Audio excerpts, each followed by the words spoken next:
নমস্কার, আমি ডক্টর প্রতীক কুন্ডু বলছি, মন্দাকিনী ইনস্টিটিউট অফ মেডিকেল সায়েন্সের প্রিন্সিপাল। এই প্রবল গরমে সবাই হাঁসফাঁস করছে, কিন্তু এর থেকে তো আমাদের বাঁচতে হবে। আমাদের তো 37-এর উপর টেম্পারেচার হলেই বডি কিন্তু নিতে পারে না, হিট স্ট্রোক হয়, সুতরাং তাতে পেশেন্ট মারাও যায় অনেকে। তো আমাদের প্রিকশন অবশ্যই নিতে হবে। সেই প্রিকশন কী? প্রথম হচ্ছে যতটা সম্ভব ঘর থেকে না বেরোনো বলতে সময় যা কাজ করার সকালবেলা করে নিন, না সন্ধ্যেবেলা। যদি বেরোতেই হয়, অনেক সময় তো ইমার্জেন্সি বেরোতেও হবে, তখন কী করবে? তখন অবশ্যই ছাতা নিয়ে বেরোবে, আর নাক মুখ যতটা সম্ভব ঢাকা দেবেন হালকা কাপড়, নিঃশ্বাসের যাতে অসুবিধা না হয়, হালকা কাপড় দিয়ে ঢাকা দিয়ে বেরোবে।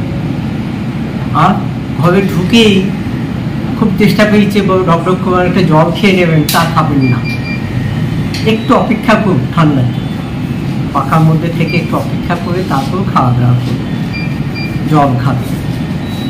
আর এটা হয়, সেটা অবশ্যই আমাদের সল্ট রস হয়, সুতরাং সেটাকে মেকআপ করতে হবে।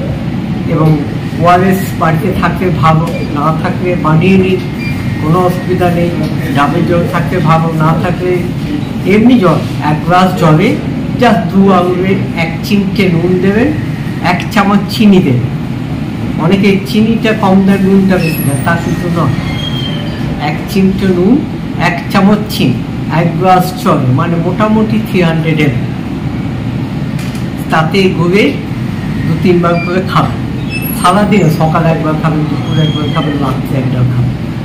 আর এই সময় ফল, অবশ্যই আমাদের এই সময়টা ফলের টাইম, আম, জাম, লিচু খাবেন।